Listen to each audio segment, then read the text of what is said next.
Šajā nedēļā, atradoties no Līvānu stikla fabrikas muzeja telpām, iedzīvotājiem bez maksas bija iespēja apskatīt vērienīgo ekspozīciju. To 2 dienu garumā paguva izdarīt 900 interesentu.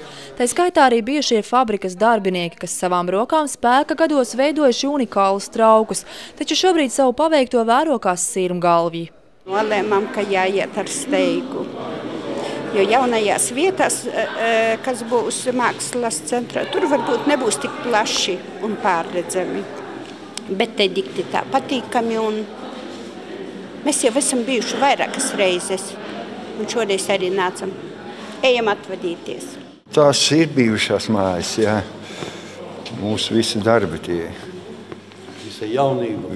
Visa jaunība. Reku pūtēji, kas paši savām rokām to taisījuši. Praktiski lielai daļai, kas šeit ir, bija pirmā darba vieta, teiksim, kādu pēc tam.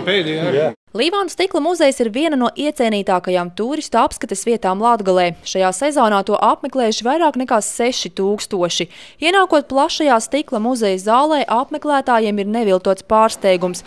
Taču, kā atzīst bijušie darbinieki, veidotie trauki un to kvalitāte ir veiksmīgs komandas darbs. Mēs aizbraucam uz Ļeņingradu toreizējo. Viņi rukā 10 gadus vienu asortimentu pūtējs. Šitie puiši mani mēnesī 3 asortimentus mainījus, var tie novērties. Un paskatieties, ko viņi ražoja. Kronas.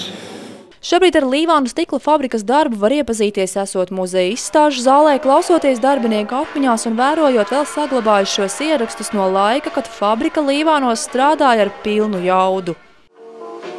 Rūpnīcas mākslas padomes sēdē izskata un vērtē jaunus stikla veidojumus.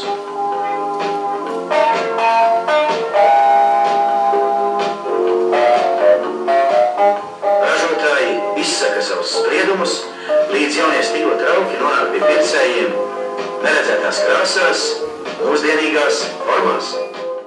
Taču šobrīd jau 5 gadi pagājuši, kā stikla fabrikā iestājies klusums.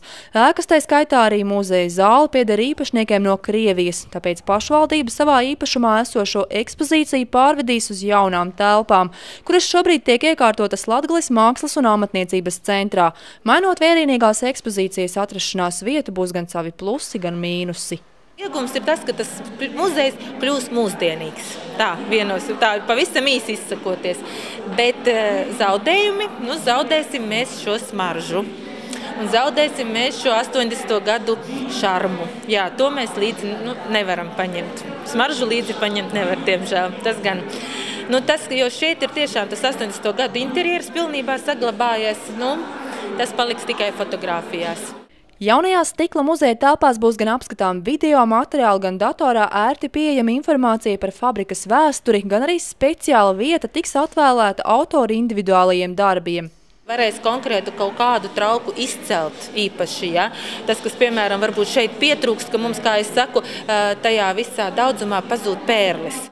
Muzeja ekspozīcijas pārvešana būs laikietilpīgs un atbildīgs process, taču jau nākamajā turisma sezonā darbiem jābūt pabeigtiem, lai tuvākiem un tālākiem ciemiņiem Baltijā vienīgā stikla muzeja durvis Līvānos būtu atvērtas.